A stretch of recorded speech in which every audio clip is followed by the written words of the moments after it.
નમસ્કાર મિત્રો, હાર્દિક સ્વાગત છે તમારું એજ્યુકેશન ઇન ગુજરાતી ચેનલમાં। આજનો આપણો વિષય છે ધોરણ 6 વિષય સામાજિક વિજ્ઞાન, ચેપ્ટર 13। તેનું નામ છે ભારત, ભૂપૃષ્ઠ, આબોહવા, વનસ્પતિ અને વન્યજીવ। તેમાં આપણે જોઈએ પ્રશ્ન પહેલો। નીચે દરેક પ્રશ્નના ઉત્તર માટે આપેલા વિકલ્પોમાંથી સાચો વિકલ્પ શોધી તેમનો ક્રમ અક્ષર પ્રશ્નની સામે આપેલા કોષ્ટકમાં લખો। તેમાં આપણે જોઈએ ભૂપૃષ્ઠ। પહેલું, ભારતની દક્ષિણે કયો મહાસાગર આવેલો છે? જવાબમાં આવશે સી, હિન્દ। ભારતની દક્ષિણે હિન્દ મહાસાગર આવેલો છે। બીજું, હિમાલયના ઉત્તર ભાગની પર્વતમાળા કયા નામે ઓળખાય છે? તેમાં આવશે સી, મહાહિમાલય। હિમાલયના ઉત્તર ભાગની પર્વતમાળા છે તે મહાહિમાલયના નામે ઓળખાય છે। ત્રીજું, હિમાદ્રી પર્વતમાળાની દક્ષિણે હિમાલયની કઈ પર્વતમાળા આવેલી છે? જવાબમાં આવશે બી, હિમાચલ। ચોથું, હિમાચલ પર્વતમાળાની દક્ષિણે હિમાલયની એટલે કે ભારત તરફની હિમાલયની કઈ પર્વતમાળા આવેલી છે? જવાબમાં આવશે બી, શિવાલિકની ટેકરીઓ। પાંચમું, વિશ્વનું સૌથી ઊંચું શિખર કયું છે? જવાબમાં આવશે બી, કાંચનજંગા। વિશ્વનું સૌથી ઊંચું શિખર કાંચનજંગા છે। છઠ્ઠું ઓપ્શન, ભારતમાં ઉત્તરના મેદાનોની દક્ષિણે કયો ઉચ્ચ પ્રદેશ આવેલો છે? જવાબમાં આવશે બી, દખ્ખણનો। ભારતના ઉત્તરના મેદાનોની દક્ષિણે દખ્ખણનો ઉચ્ચ પ્રદેશ આવેલો છે। સાતમું, દુનિયાની સૌથી પ્રાચીન પર્વતમાળા કઈ છે? જવાબમાં આવશે સી, અરવલ્લી। દુનિયાની સૌથી પ્રાચીન પર્વતમાળા છે તે અરવલ્લી છે। આઠમું, નર્મદા અને તાપી નદીઓ કોને મળે છે? જવાબમાં આવશે ડી, અરબ સાગરને। નર્મદા અને તાપી નદી છે તે અરબ સાગરને મળે છે। નવમું, મહાનદી ગોદાવરી, કૃષ્ણા અને કાવેરી નદીઓ કઈ જળરાશિને મળે છે? જવાબમાં આવશે એ, બંગાળના ઉપસાગર, બંગાળની ખાડીને। દસમું, બ્રહ્મપુત્ર અને ગંગા નદીએ સુંદરવન નામનું મુખ ત્રિકોણ પ્રદેશ ક્યાં બનાવ્યો છે? જવાબમાં આવશે ડી, બંગાળના ઉપસાગર એટલે કે બંગાળની ખાડીમાં। 11મો પ્રશ્ન જોઈએ, બંગાળના ઉપસાગર એટલે કે બંગાળની ખાડીમાં દક્ષિણ પૂર્વમાં કયા ટાપુઓ આવેલા છે?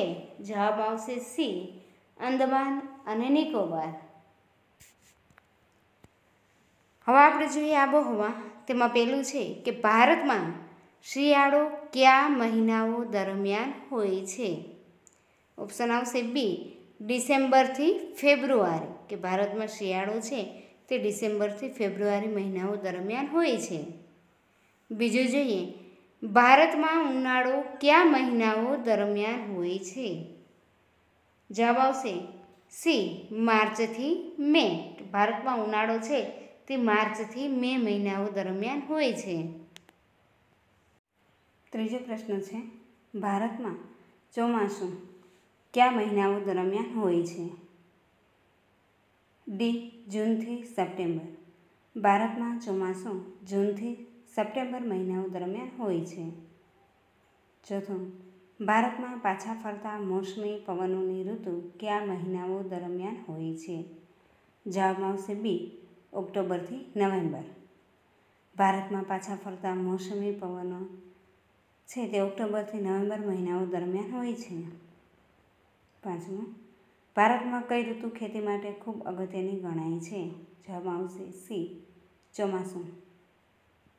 6. ભારતના કયા રાજ્યોમાં પાછા ફરતા મોસમી પવનો વરસાદ આપે છે? એ. તમિલનાડુ અને આંધ્રપ્રદેશ. 7. ભારતમાં કઈ દિશામાંથી વાતા મોસમી પવનો સૂકા હોય છે? બી. ઈશાન. હવે આપણે જોઈએ વનસ્પતિ. તેમાં પહેલો છે ભારતમાં વનસ્પતિની વિવિધતાનું મુખ્ય કારણ કયું છે? જવાબમાં આવશે ડી. આબોહવામાં રહેલી વિભિન્નતા. બીજું, ભારતમાં વનસ્પતિની વિવિધતાના સર્જન માટેનો મુખ્ય આધાર શું છે? સી. વરસાદનું પ્રમાણ.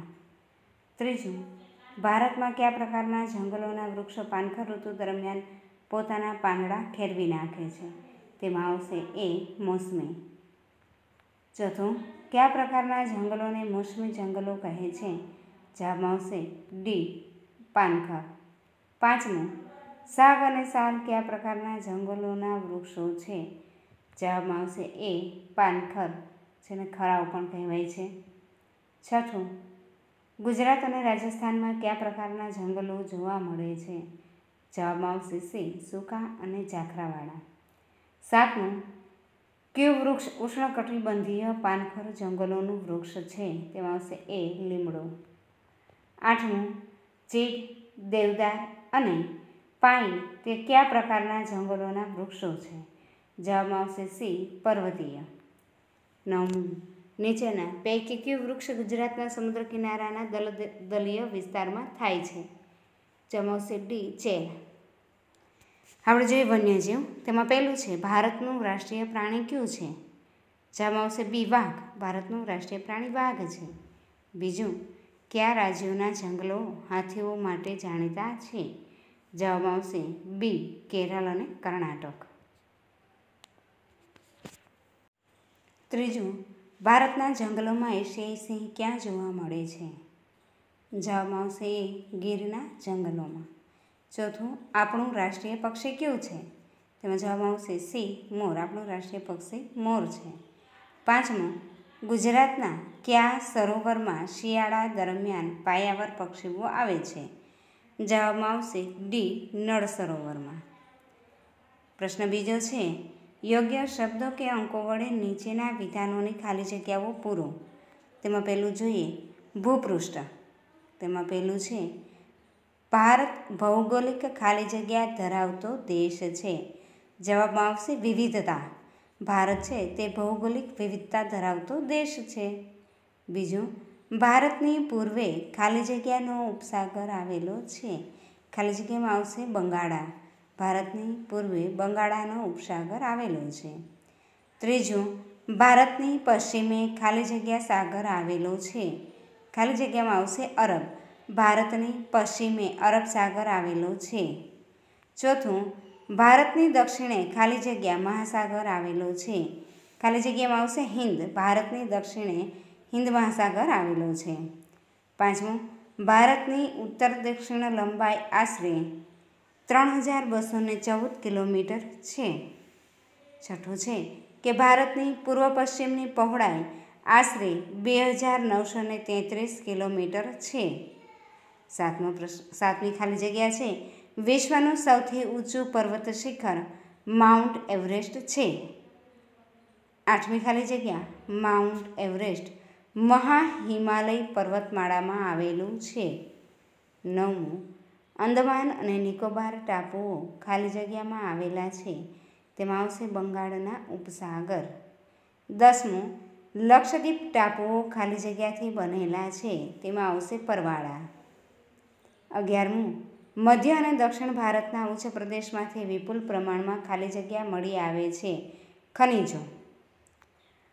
હવે આપણે જોઈએ આબોહવા. તેમાં પહેલું છે ભારતમાં ખાલી જગ્યા ઋતુઓ અનુભવાય છે. તેમાં આવશે 3 કે ભારતમાં 3 ઋતુઓ અનુભવાય છે. બીજો પ્રશ્ન છે ભારતના ખાલી જગ્યાની ઋતુ દરમિયાન દિવસો ટૂંકા હોય છે.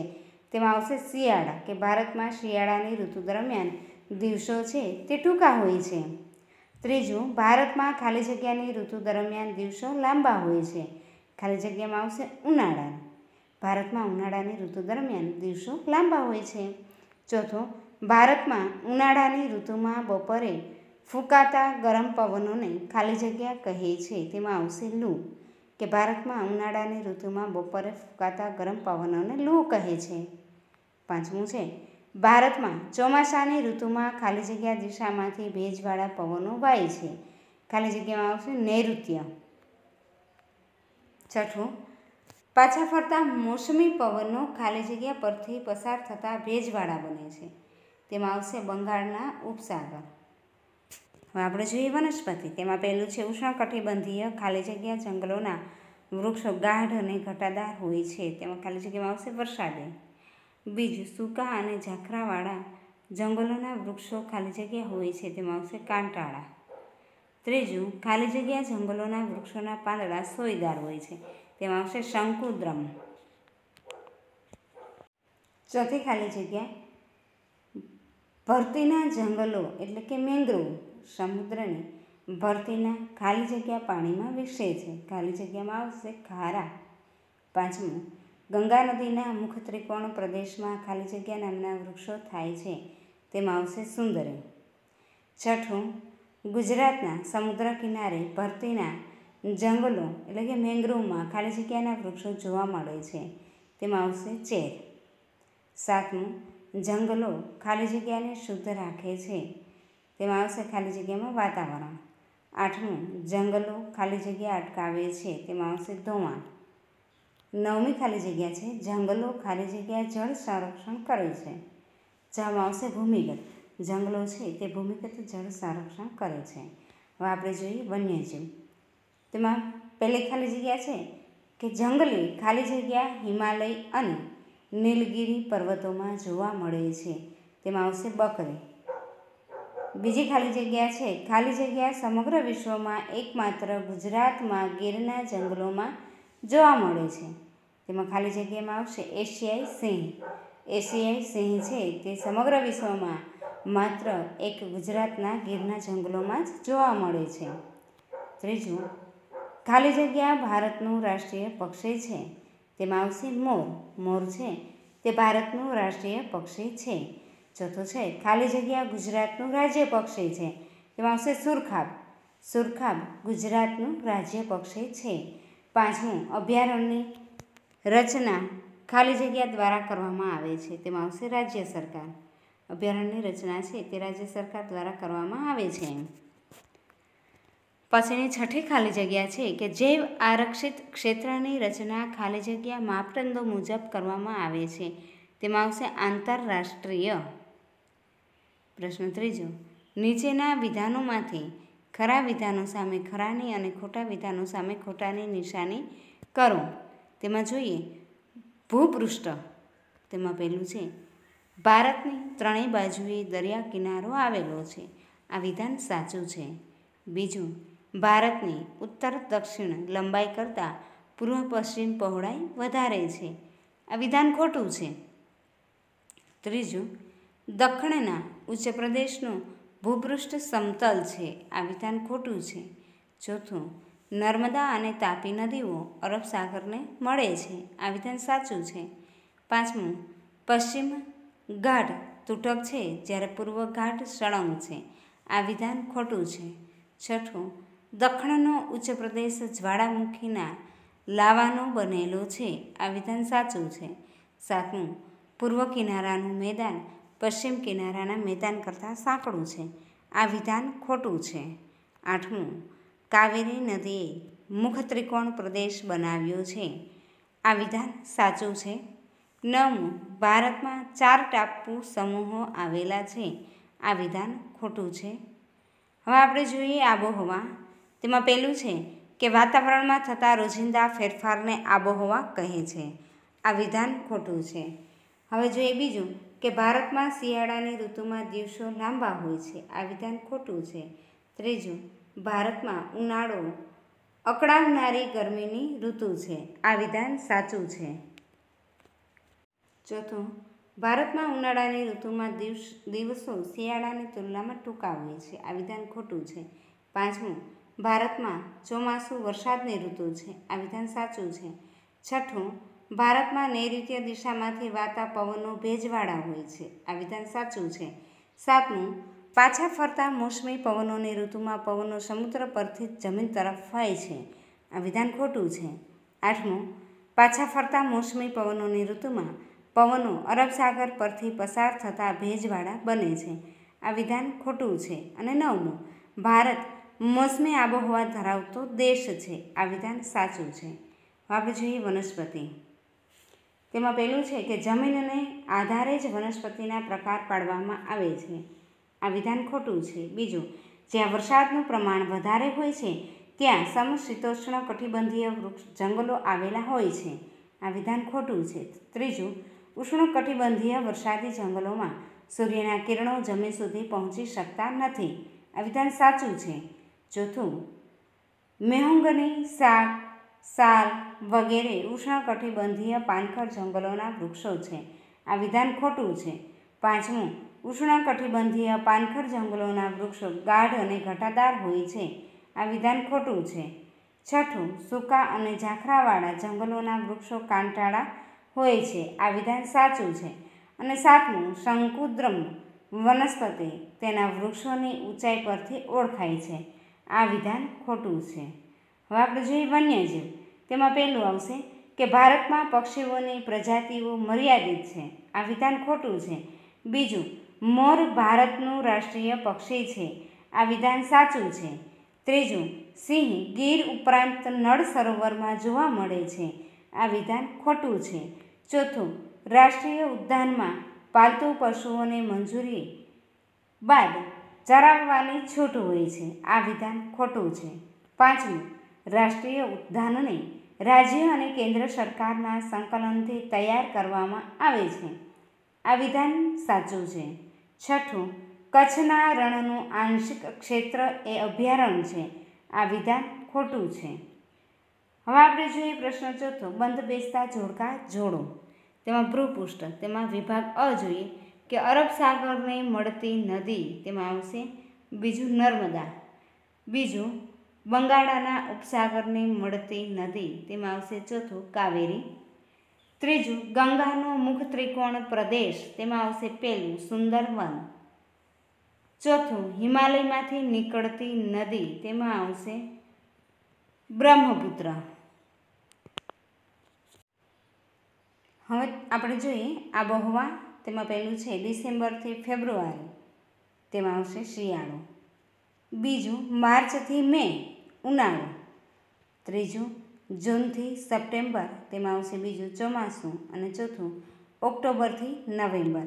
તેમાં આવશે 5મું, પાછા ફરતા મોસમી પવનોની ઋતુ. હવે આપણે જોઈએ વનસ્પતિ. તેમાં વિભાગ અ અને વિભાગ બ. વિભાગ અમાં જોઈએ પહેલું છે મેહોગની, રોઝવુડ, નેતર વગેરે વૃક્ષો. તેમાં બીજું આવશે ઉષ્ણકટિબંધીય વરસાદી જંગલો. બીજું, સાલ, વાંસ વગેરે વૃક્ષો. તેમાં આવશે 5મું, ઉષ્ણકટિબંધીય પાનખર જંગલો. ત્રીજું, ખેર, ખીજડો, બાવળ વગેરે વૃક્ષો. તેમાં આવશે પહેલું સૂકા અને ઝાખરવાળા જંગલો. ચોથું, ચીડ, દેવદાર, પાઇન વગેરે વૃક્ષો. તેમાં આવશે ત્રીજું, શંકુદ્રમ જંગલો. હવે આપણે જોઈએ વન્યજીવ. તેમાં વિભાગ અ અને વિભાગ બ. વિભાગ અમાં એકશિંગી ભારતીય ગેંડો. તે આવશે અસમ. બીજું, સમુદ્રના કાચબા. તેમાં પહેલું ઓડિશાનો સમુદ્ર કિનારો. ત્રીજું, પાયાવર પક્ષીઓ. તેમાં આવશે બીજું જળ પ્લાવિત ક્ષેત્ર. પ્રશ્ન 5મો છે નીચેના પ્રશ્નોના ઉત્તર 1-2 વાક્યમાં લખો. તેમાં આપણે પહેલું જોઈએ ભૂપૃષ્ઠ. તેમાં પહેલો પ્રશ્ન છે હિમાલયની દક્ષિણે આવેલ મેદાન કઈ કઈ નદીઓએ બનાવ્યું છે. હવે તેમનો ઉત્તર જોઈએ કે હિમાલયની દક્ષિણે મેદાન ગંગા, સતલુજ, યમુના, બ્રહ્મપુત્ર અને તેની શાખા નદીઓએ બનાવ્યું છે. પ્રશ્ન બીજો છે ભારતની ઉત્તર દક્ષિણ લંબાઈ અને પૂર્વ પશ્ચિમ પહોળાઈ કેટલી છે. તેમાં જોઈએ ભારતની ઉત્તર દક્ષિણ લંબાઈ આશરે 3214 કિલોમીટર અને પૂર્વ પશ્ચિમ પહોળાઈ આશરે 2933 કિલોમીટર છે. પ્રશ્ન ત્રીજો છે, ભારતનું કુલ ક્ષેત્રફળ કેટલું છે? તેમનો જવાબ આવશે ભારતનું કુલ ક્ષેત્રફળ 32.8 લાખ ચોરસ કિલોમીટર છે. ચોથું, ભારતના ભૂપૃષ્ઠની વિવિધતાઓ કઈ કઈ છે? તેમનો જવાબ છે ભારતના ભૂપૃષ્ઠની વિવિધતા પર્વતો, ઉચ્ચ પ્રદેશો, મેદાનો, રણ પ્રદેશો, સમુદ્ર કિનારો, સમુદ્ર કિનારાના મેદાનો વગેરે છે. પાંચમું, વિશ્વનું સૌથી ઊંચું પર્વત શિખર કયું છે અને તે ક્યાં આવેલું છે? તેમનો જવાબ છે વિશ્વનું સૌથી ઊંચું પર્વત શિખર માઉન્ટ એવરેસ્ટ છે અને તે મહાહિમાલય કે હિમાદ્રીની પર્વતમાળામાં આવેલું છે. પ્રશ્ન 6, ભારતનો ગીચ વસ્તીવાળો પ્રદેશ કયો છે? તેમનો ઉત્તર છે ભારતનો નદીઓના સમતલ અને ફળદ્રુપ મેદાનોનો પ્રદેશ ભારતનો ગીચ વસ્તીવાળો પ્રદેશ છે. સાતમો પ્રશ્ન છે, ઉત્તરના મેદાન પ્રદેશમાં ગીચ વસ્તી સાથે જોવા મળે છે. તેમનો જવાબ છે કે ઉત્તરનો મેદાન પ્રદેશ સમતલ છે તેમજ અહીં ખેત ઉત્પાદન વધુ થાય છે, તેથી તેની ગીચ વસ્તી જોવા મળે છે. હવે આપણે જોઈએ આઠમો પ્રશ્ન કે દખ્ખણના ઉચ્ચ પ્રદેશમાં કયા કયા ઘાટ આવેલા છે?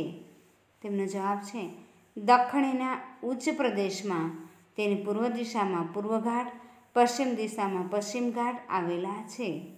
નવમું, દખ્ખણના ઉચ્ચ પ્રદેશમાંથી ખનિજો વિપુલ પ્રમાણમાં મળી આવે છે. સાથી તેમનો જવાબ છે કે દખ્ખણનો ઉચ્ચ પ્રદેશ જ્વાળામુખીના લાવાથી બનેલો છે, આથી ત્યાં ખનિજો વિપુલ પ્રમાણમાં મળી આવે છે. 10મો પ્રશ્ન છે, દક્ષિણ ભારતની કઈ કઈ નદીઓએ ફળદ્રુપ મુખ ત્રિકોણ પ્રદેશો બનાવ્યા છે? તેમનો જવાબ છે કે દક્ષિણ ભારતની મહાનદી, ગોદાવરી, કૃષ્ણા, કાવેરી વગેરે નદીઓએ ફળદ્રુપ મુખ ત્રિકોણ પ્રદેશો બનાવ્યા છે. 11મો, સુંદરવન નામનો વિશાળ મુખ ત્રિકોણ પ્રદેશ કઈ નદીઓએ બનાવ્યો છે? તેમનો જવાબ છે કે સુંદરવન નામનો વિશાળ મુખ ત્રિકોણ પ્રદેશ ગંગા અને બ્રહ્મપુત્ર નદીઓએ બનાવ્યો છે. હવે આપણે જોઈએ આબોહવા. તેમાં પ્રશ્ન પહેલો છે કે હવામાન એટલે શું? તેમનો જવાબ જોઈએ કે વાતાવરણમાં થતા રોજિંદા ફેરફારને હવામાન કહે છે. બીજો પ્રશ્ન છે આબોહવા એટલે શું? જવાબ આવશે કે કોઈ પણ સ્થળમાં હવામાનમાં તત્વોની આશરે 30 વર્ષની સરેરાશ પરિસ્થિતિને આબોહવા કહે છે. ત્રીજો પ્રશ્ન, ભારતમાં શિયાળાની ઋતુ ક્યારે આવે છે? તેમનો જવાબ છે ભારતમાં શિયાળાની ઋતુ ડિસેમ્બરથી ફેબ્રુઆરી મહિનાઓ દરમિયાન હોય છે. ચોથું, ભારતમાં ઉનાળાની ઋતુ ક્યારે હોય છે? તેમનો જવાબ છે ભારતમાં ઉનાળાની ઋતુ માર્ચથી મે મહિના દરમિયાન હોય છે.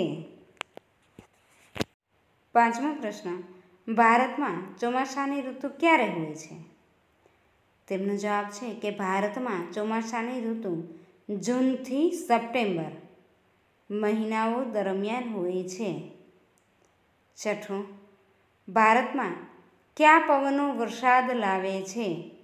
તેમનો જવાબ છે કે ભારતમાં નૈઋત્ય દિશા એટલે કે દક્ષિણ પશ્ચિમ તરફથી વાતા મોસમી પવનો વરસાદ લાવે છે. સાતમો પ્રશ્ન છે ગુજરાતમાં વરસાદનું પ્રમાણ શાથી ઓછું છે? તેમનો જવાબ છે કે ગુજરાતમાં મોટા પર્વતો નથી, આમ ગુજરાતમાં મોસમી પવનોના માર્ગમાં પવનો ન આવવાથી વરસાદનું પ્રમાણ ઓછું છે. આઠમો, ચોમાસું ભારતની સૌથી મહત્ત્વની ઋતુ શાથી ગણાય છે? તેમનો જવાબ છે ભારતની મોટાભાગની ખેતી વરસાદ પર આધારિત છે. ભારતનો 80% જેટલો વરસાદ ચોમાસા દરમિયાન પડતો હોવાથી ચોમાસું ભારતની સૌથી મહત્ત્વની ઋતુ ગણાય છે. નવમો પ્રશ્ન છે પાછા ફરતા મોસમી પવનો શાથી વરસાદ આપતા નથી? તેમનો જવાબ છે પાછા ફરતા મોસમી પવનો ઈશાન દિશામાંથી ઉત્તર પૂર્વ દિશામાંથી જમીન તરફ વાતા હોવાથી સૂકા હોય છે, તેથી તે વરસાદ આપતા નથી. 10મો પ્રશ્ન છે, ભારતની આબોહવાને મોસમી આબોહવા શાથી કહે છે? તેમનો જવાબ છે, ભારતની આબોહવામાં સ્પષ્ટ ઋતુભેદ અનુભવાય છે. આથી ભારતની આબોહવાને મોસમી આબોહવા કહે છે. વનસ્પતિ, તેમાં આપણે પહેલું જોઈએ, મુખ્યત્વે કયા પરિબળોના આધારે વનસ્પતિના પ્રકાર પાડવામાં આવે છે? તેમનો જવાબ છે, મુખ્યત્વે આબોહવા અને વરસાદનું પ્રમાણ. આ બે પરિબળોના આધારે વનસ્પતિના પ્રકાર પાડવામાં આવ્યા છે. પ્રશ્ન બીજો છે, ઉષ્ણ કટિબંધીય વરસાદી જંગલોમાં સૂર્યના કિરણો સાથે જમીન પર પહોંચી શકતા નથી. તેમનો જવાબ છે, ઉષ્ણ કટિબંધીય વરસાદી જંગલોના વૃક્ષો ગાઢ ઘટાદાર હોવાથી સૂર્યના કિરણો જમીન પર પહોંચી શકતા નથી. ત્રીજો છે, ભારતમાં ઉષ્ણ કટિબંધીય વરસાદી જંગલોના મુખ્ય વૃક્ષો કયા કયા છે? તેમનો જવાબ છે કે ભારતમાં ઉષ્ણ કટિબંધીય વરસાદી જંગલોના મુખ્ય વૃક્ષો મહોગની, રોઝવુડ, નેતર, રબર, અબનુસ વગેરે છે. ચોથું, ઉષ્ણ કટિબંધીય પાનખર જંગલોની મુખ્ય વિશેષતા કઈ છે? તેમનો જવાબ છે કે ઉષ્ણ કટિબંધીય પાનખર જંગલોની વિશેષતા એ છે કે પાનખર ઋતુમાં 6 થી 8 એટલે કે અઠવાડિયું દરમિયાન અહીંના વૃક્ષો પોતાના બધા પાંદડા ખેરવી નાખે છે. પાંચમું, ઉષ્ણ કટિબંધીય પાનખર જંગલોને કયા નામે પણ ઓળખવામાં આવે છે? તેમનો જવાબ છે, ઉષ્ણ કટિબંધીય પાનખર જંગલોને મોસમી જંગલોના નામે પણ ઓળખવામાં આવે છે. છઠ્ઠો પ્રશ્ન, ભારતમાં સૂકા અને ઝાખરાવાળા જંગલો ક્યાં જોવા મળે છે? તેમનો જવાબ છે, ભારતમાં સૂકા અને ઝાખરાવાળા જંગલો રાજસ્થાન, હરિયાણા, પશ્ચિમ ઘાટનો પૂર્વ ઘાટ અને ગુજરાતમાં જોવા મળે છે. સાતમું, શંકુદ્રમ જંગલો કયા કયા વૃક્ષો થાય છે? તેમનો ઉત્તર છે કે શંકુદ્રમ જંગલોમાં ચીડ, દેવદાર, પાઇન, સિલ્વર, સ્પ્રુસ વગેરે વૃક્ષો થાય છે. આઠમો પ્રશ્ન છે કે ભરતીના જંગલોમાં કયા વૃક્ષો જોવા મળે છે? તેમનો જવાબ છે કે ભરતીના જંગલોમાં સુંદરી એટલે કે પશ્ચિમ બંગાળ અને ચેર એટલે કે ગુજરાતના વૃક્ષો જોવા મળે છે. હવે આપણે જોઈએ વન્યજીવ. તેમાં પહેલું છે કે ગુજરાતમાં પાયાવર પક્ષીઓ ક્યાં ક્યાં આવે છે? તેમનો જવાબ છે, ગુજરાતમાં પાયાવર પક્ષીઓ નળ સરોવર, ખીજડીયા, થોળ, છારીઠંઠ એટલે કચ્છ વગેરે સ્થળોએ આવે છે. બીજો પ્રશ્ન છે, ભારતમાં ઘુડખર પ્રાણી ક્યાં જોવા મળે છે? તેમનો ઉત્તર છે કે ગુજરાતમાં ઘુડખર પ્રાણી કચ્છ, સુરેન્દ્રનગર અને પાટણના સૂકા ક્ષેત્રમાં જોવા મળે છે. ત્રીજો પ્રશ્ન છે, ભારતમાં એશિયાઈ સિંહો ક્યાં જોવા મળે છે? તેમનો જવાબ છે કે ભારતમાં એશિયાઈ સિંહો માત્ર ગુજરાતના ગીરના જંગલોમાં જોવા મળે છે. ચોથો પ્રશ્ન છે કે ભારતના કયા રાજ્યોના સમુદ્ર કિનારે સમુદ્રના કાચબા ઈંડા મૂકવા આવે છે? તેમનો જવાબ છે કે ભારતના ગુજરાત અને ઓડિશા રાજ્યોના સમુદ્ર કિનારે સમુદ્રના કાચબા ઈંડા મૂકવા આવે છે. પાંચમો, અભયારણ્યની રચના કોણ કરે છે? તેમનો જવાબ છે કે અભયારણ્યની રચના જે તે રાજ્ય સરકાર કરે છે. છઠ્ઠું, રાષ્ટ્રીય ઉદ્યાનની રચના કેવી રીતે થાય છે? તેમનો જવાબ છે, રાષ્ટ્રીય ઉદ્યાનની રચના જે તે રાજ્ય સરકાર અને કેન્દ્ર સરકારના સહયોગથી થાય છે. સાતમો પ્રશ્ન છે, જૈવ આરક્ષિત ક્ષેત્રની રચના કેવી રીતે કરવામાં આવે છે? તેમનો જવાબ છે કે જૈવ આરક્ષિત ક્ષેત્રોની રચના આંતરરાષ્ટ્રીય માપદંડો મુજબ કરવામાં આવે છે. આઠમું, ગુજરાતમાં જૈવ આરક્ષિત ક્ષેત્ર ક્યાં આવેલું છે? તેમનો જવાબ છે કે ગુજરાતમાં જૈવ આરક્ષિત ક્ષેત્ર કચ્છના રણમાં આવેલું છે. નવમો પ્રશ્ન, ગુજરાતના અભયારણ્યો જણાવો. તેમનો જવાબ છે કે ગુજરાતના અભયારણ્યો, પહેલું છે બાલારામ અભયારણ્ય, બીજું નળ સરોવર પક્ષી અભયારણ્ય. 10મો પ્રશ્ન, ગુજરાતના રાષ્ટ્રીય ઉદ્યાનો જણાવો. તેમાં આપણે જોઈએ કે ગુજરાતના રાષ્ટ્રીય ઉદ્યાનોમાં પહેલું ગીર રાષ્ટ્રીય ઉદ્યાન અને બીજું વેળાવદર રાષ્ટ્રીય ઉદ્યાન. તો આપણે જોઈએ પ્રશ્ન 6, નીચેના પારિભાષિક શબ્દોની સમજૂતી લખો. તેમાં પહેલું છે કે કુદરતી વનસ્પતિ. તેમાં છે કે જે વનસ્પતિનો ઉછેર માનવીની મદદ વગર કુદરતી રીતે થયો હોય તેને કુદરતી વનસ્પતિ કહે છે. બીજું છે વન્યજીવ. મનુષ્ય પર આધાર રાખ્યા વિના કુદરતમાં સ્વતંત્ર રીતે જીવતા પ્રાણીઓ વન્યજીવ કહેવાય છે. ત્રીજો અભયારણ્ય. જેમના માથે વિનાશનું જોખમ હોય એવા વન્યજીવોના સંરક્ષણ અને સંવર્ધન માટે સુરક્ષિત કરાયેલ વિસ્તારને અભયારણ્ય કહેવાય છે. ચોથું રાષ્ટ્રીય ઉદ્યાન. રાષ્ટ્રીય ઉદ્યાન એટલે રાષ્ટ્રીય ઉદ્યાન એ કુદરતી વનસ્પતિ, વન્યજીવો, કુદરતી સૌંદર્યના સ્થળો તેમજ રાષ્ટ્રીય મહત્ત્વના સ્થળોની જાળવણી માટેનો સુરક્ષિત વિસ્તાર. હવે આપણે જોઈએ પ્રશ્ન 7મો. નીચેના પ્રશ્નોના ઉત્તર ટૂંકમાં લખો. તેમાં ભૂપૃષ્ઠ પેલું છે હિમાલયની પર્વતમાળા વિશે માહિતી આપો. તેમનો જવાબ જોઈ લઈએ. ભારતની સીમાએ પૂર્વ પશ્ચિમ 3 પર્વતોની હારમાળ આવેલી છે. તેને હિમાલયની પર્વતમાળા કહે છે.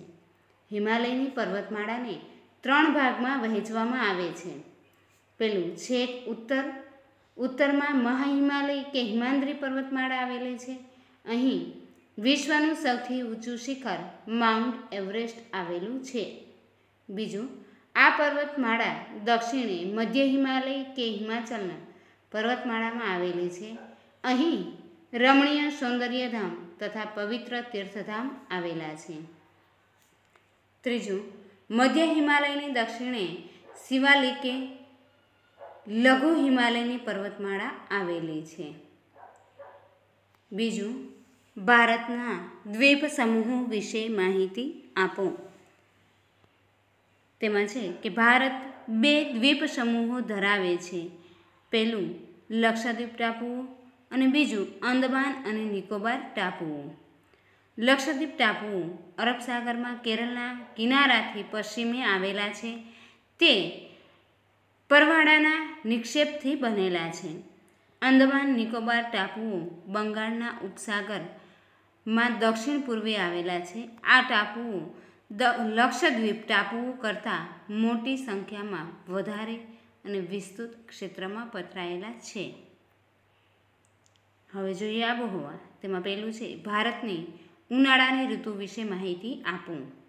એમાં જોઈએ ભારતમાં ઉનાળાની ઋતુ માર્ચથી મે મહિના સુધી હોય છે. આ સમયે ભારતમાં સૂર્યના કિરણો સીધા પડતા હોવાથી તાપમાન વધારે પ્રમાણમાં રહે છે. સમુદ્રના કિનારાના પ્રદેશોમાં ગરમીના પ્રમાણમાં દેશના ખંડીય ભાગો કરતાં ઓછું રહે છે.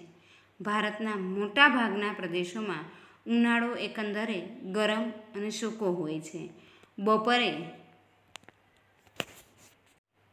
વાતા ખૂબ જ ગરમ પવનોને લૂ કહે છે. ઉનાળાની ઋતુ દરમિયાન ગુજરાતના ઉત્તર ભાગમાં અને રાજસ્થાનના પશ્ચિમ ભાગમાં ખૂબ વધારે ગરમી પડે છે. આ ઋતુમાં દિવસો શિયાળાની સરખામણીમાં લાંબા હોય છે. બીજું જોઈએ નિવર્તન ઋતુ. ભારતમાં પાછા ફરતા મોસમી પવનોની ઋતુ વિશે માહિતી આપો. તેમાં જોઈએ ભારતમાં પાછા ફરતા મોસમી પવનોની ઋતુ ઓક્ટોબર નવેમ્બરના સમયગાળામાં હોય છે. આ ઋતુ દરમિયાન પવનો ઈશાન દિશામાંથી ઉત્તર અને પૂર્વ દિશામાંથી જમીન તરફ વાય છે. તેથી તે સૂકા હોય છે. પરિણામે તે વરસાદ આપતા નથી. આ ઋતુ દરમિયાન આકાશ વાદળા વિનાનું સ્વચ્છ હોય છે. પાછા ફરતા મોસમી પવનો બંગાળના ઉપસાગર પરથી પસાર થતા ભેજવાળા બને છે. તેથી તે ભારતના પૂર્વ કિનારે આંધ્રપ્રદેશ અને તમિલનાડુના કિનારે સારો વરસાદ આપે છે. આ ઋતુ તામિલનાડુની મુખ્ય વર્ષા ઋતુ ગણાય છે. હવે આપણે જોઈએ ત્રીજું, પાનખર ઋતુ વિશે સમજૂતી આપો. તેમાં છે જે ઋતુમાં વનસ્પતિના પાંદડા ખરી જાય તેને પાનખર ઋતુ કહેવાય છે. આપણે ત્યાં મહા અને ફાગણ માસ દરમિયાન વનસ્પતિ પોતાના બધા પાંદડા ખેરવી નાખે છે. તેથી આ સમયને પાનખર ઋતુ કહેવામાં આવે છે. ઉષ્ણકટિબંધીય જંગલોના વૃક્ષો પાનખર ઋતુમાં પાનના બધા પાંદડા ખેરવી નાખે છે. આથી આ જંગલો ખરાઉ જંગલો કહેવાય છે. આ જંગલોમાં સાગ, સાલ, વાંસ, મહુડો, લીમડો વગેરે વૃક્ષો થાય છે. હવે જોઈએ વનસ્પતિ. તેમાં પેલું છે પર્વતીય જંગલો વિશે માહિતી આપો. તેમાં જોઈએ પર્વતીય જંગલો એટલે પર્વત પરના જંગલો. આ જંગલોના વૃક્ષો પર્વતો પર જુદી જુદી ઊંચાઈએ વિવિધ પ્રકારના અને વિશિષ્ટ આકાર ધરાવતા હોય છે. સમુદ્રની સપાટીથી આશરે 1500થી 2500 મીટર સુધી ઉગતી વનસ્પતિ શંકુ આકાર અને લાંબા તથા અણીદાર પાંદડાવાળી હોય છે. તેથી અહીં વનસ્પતિ શંકુદ્રમ વનસ્પતિ તરીકે ઓળખાય છે. ચીડ, દેવદાર અને પાઇન અહીંના મુખ્ય વૃક્ષો છે. બીજું, મેંગ્રોવ જંગલો એટલે કે ભરતીના જંગલો વિશે માહિતી આપો. મેંગ્રોવના જંગલ એટલે કે ભરતીના જંગલો સમુદ્રની ભરતીના ખારા પાણીમાં વિકસે છે. ભારતમાં તે પશ્ચિમ બંગાળ, ગુજરાતમાં અંદમાન અને નિકોબાર ટાપુઓના દરિયા કિનારે આવેલા છે. ગંગાના મુખ ત્રિકોણ પ્રદેશમાં આવેલું સુંદરવન ભરતીનું જંગલ છે. અહીં સુંદરી નામના વૃક્ષો થાય છે. ગુજરાતના સમુદ્ર કિનારે દલદલીય વિસ્તારમાં નાના પાયા પર ભરતીના જંગલો આવેલા છે. અહીં ચેર નામના વૃક્ષો થાય છે. સ્થાનિક લોકો તેના લાકડાનો બળતણ તરીકે ઉપયોગ કરે છે. ત્રીજું, જંગલોના 4 પર્યાવરણીય ફાયદા લખો. તેમાં જોઈએ કે જંગલોના પર્યાવરણીય ફાયદાઓ આ પ્રમાણે છે. પહેલું, જંગલો હવામાંથી કાર્બન ડાયોક્સાઇડ જેવા હાનિકારક વાયુનું શોષણ કરી પ્રાણદાયી ઓક્સિજન આપે છે. આ રીતે વાતાવરણને શુદ્ધ રાખે છે. બીજું, જંગલો વાતાવરણને ઠંડુ રાખી વરસાદ લાવવામાં મદદ કરે છે. ત્રીજું, જંગલો પવન અને વરસાદથી થતું જમીનનું ધોવાણ અટકાવે છે. ચોથું, તે વન્યજીવોને કુદરતી રહેઠાણ પૂરું પાડે છે.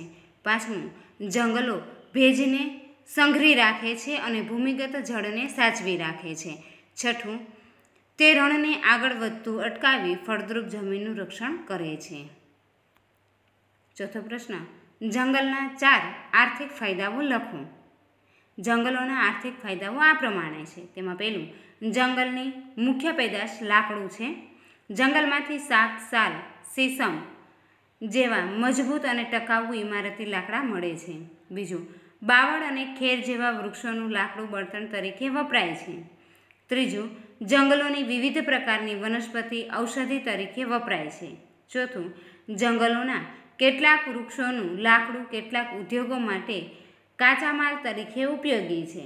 પાંચમું, જંગલો પશુઓના ચરાણ માટે ઉપયોગી છે. જંગલોની વનસ્પતિ ઘાસચારો પૂરો પાડે છે. છઠ્ઠું, જંગલો લાખ, રાડ, ગુંદર, મધ, ટર્પેન્ટાઇન વગેરે પેદાશો આપે છે. હવે આપણે જોઈએ વન્યજીવ. તેમાં પહેલું છે અભયારણ્ય એટલે શું? તો તેમનો જવાબ છે અભયારણ્યની રચના જે તે રાજ્ય સરકાર દ્વારા કરવામાં આવે છે. અહીં પાલતુ પશુઓને મંજૂરી પછી ચરાવવાની છૂટ હોય છે. અહીં વૃક્ષ છેદન પર કડક નિયંત્રણો અને પ્રાણીઓના શિકાર પર પ્રતિબંધ હોય છે. ગુજરાતમાં બાલારામ અભયારણ્ય અને નળ સરોવર પક્ષી અભયારણ્ય આવેલા છે. બીજું, રાષ્ટ્રીય ઉદ્યાન એટલે શું? તેમનો જવાબ છે રાષ્ટ્રીય ઉદ્યાનની રચના જે તે રાજ્ય સરકાર અને કેન્દ્ર સરકારના સંકલનથી કરવામાં આવે છે. અહીં પાલતુ પશુઓને ચરાવવા પર સંપૂર્ણ પ્રતિબંધ હોય છે. તેમાં માનવ વસવાટ કે જંગલને લગતી આર્થિક પ્રવૃત્તિઓ કરવા પર અને પ્રાણીઓના શિકાર પર સંપૂર્ણ પ્રતિબંધ હોય છે. ગુજરાતમાં ગીર રાષ્ટ્રીય ઉદ્યાન અને વેળાવદર રાષ્ટ્રીય ઉદ્યાન આવેલા છે. ત્રીજું છે જૈવ આરક્ષિત ક્ષેત્ર એટલે શું? તેમનો ઉત્તર છે જૈવ આરક્ષિત ક્ષેત્રની રચના આંતરરાષ્ટ્રીય માપદંડો મુજબ કરવામાં આવે છે. અહીં બહારની બધી માનવીય પ્રવૃત્તિઓ પર સંપૂર્ણ પ્રતિબંધ હોય છે. ગુજરાતમાં કચ્છનું આંશિક ક્ષેત્ર અને દક્ષિણ ભારતમાં નીલગિરીનું ક્ષેત્ર જૈવ આરક્ષિત છે. ચોથું, પાયાવાર પક્ષીઓ વિશે સમજૂતી આપો. તેમનો જવાબ છે પાયાવાર પક્ષીઓ એટલે ભટકતા પક્ષીઓ. શિયાળા દરમિયાન આપણા દેશના જળાશયો અને જળપ્લાવિત ક્ષેત્રોમાં દૂર દૂર આવેલા ઠંડા પ્રદેશોમાંથી વિદેશી પક્ષીઓ આવે છે. તે શિયાળો પૂરો થતાં પોતાના વતનમાં પાછા જાય છે. આ પક્ષીઓ પાયાવાર પક્ષીઓ તરીકે ઓળખાય છે. તેમને પ્રવાસી પક્ષીઓ પણ કહે છે. પ્રશ્ન 8મો છે નીચેના પ્રશ્નના ઉત્તર લખો. તેમાં ભૂપૃષ્ઠ દખ્ખણના ઉચ્ચ પ્રદેશની માહિતી આપો. તેમાં જોઈએ દખ્ખણનો ઉચ્ચ પ્રદેશ ઉત્તરના મેદાનની દક્ષિણે આવેલો છે. તેના કેટલાક ભાગો ઊંચા છે જ્યારે કેટલાક ભાગો ઓછી ઊંચાઈ ધરાવે છે. તેના ઉત્તર ભાગમાં ઉત્તર પશ્ચિમે અરવલ્લી પર્વતમાળાઓ આવેલી છે. તેની દક્ષિણ પૂર્વે વિંધ્યાચલ અને સાતપુડાની પર્વતમાળાઓ આવેલી છે. આ પર્વતમાળામાંથી નીકળતી નર્મદા અને તાપી નદીઓ પશ્ચિમ તરફથી વહી અરબસાગરને મળે છે. દખ્ખણના ઉચ્ચ પ્રદેશની પૂર્વ દિશામાં પૂર્વ ઘાટ અને પશ્ચિમ દિશામાં પશ્ચિમ ઘાટ આવેલો છે. પશ્ચિમ ઘાટ સળંગ છે જ્યારે પૂર્વ ઘાટ તૂટક છે. આ ઉચ્ચ પ્રદેશ જ્વાળામુખીના લાવાથી બનેલો છે. તેથી અહીં ખનિજો વિપુલ પ્રમાણમાં મળી આવે છે. હવે આપણે જોઈએ આબોહવા. ભારતની શિયાળાની ઋતુ વિશે માહિતી આપો. તેમાં જોઈએ ભારતમાં શિયાળાની ઋતુ ડિસેમ્બરથી ફેબ્રુઆરી મહિના સુધી હોય છે. આ સમયે ભારતમાં સૂર્યના કિરણો ત્રાંસા પડતા હોવાથી તાપમાન નીચું રહે છે. હિમાલયમાં શિયાળામાં કેટલીક વાર ભારે હિમવર્ષા થાય છે. તે વખતે ત્યાંથી ઠંડી અને ભારે હવા ઉત્તરના મેદાનમાં ઘસી આવે છે. તેમની અસરથી ઉત્તર ભારતમાં તેમજ રાજસ્થાન અને ગુજરાતમાં પણ ઠંડીનું મોજું ફરી વળે છે. પરિણામે તાપમાન એકાએક નીચું ઉતરી જાય છે. શિયાળામાં ગુજરાતના ઉત્તરના વિસ્તારોમાં રાજ્યના બીજા વિસ્તારો કરતાં ઠંડી વધુ અનુભવાય છે. શિયાળામાં દિવસો ટૂંકા અને રાત્રિ લાંબી હોય છે. હવે આપણે જોઈએ વનસ્પતિ. જંગલોના પ્રકાર જણાવી ગમે તે 2 પ્રકારો વિશે સમજૂતી આપો. તેમાં આપણે જોઈએ કે મુખ્યત્વે આબોહવા અને વરસાદની વિવિધતાના આધારે ભારતમાં જંગલોના 5 પ્રકાર રચાયા છે.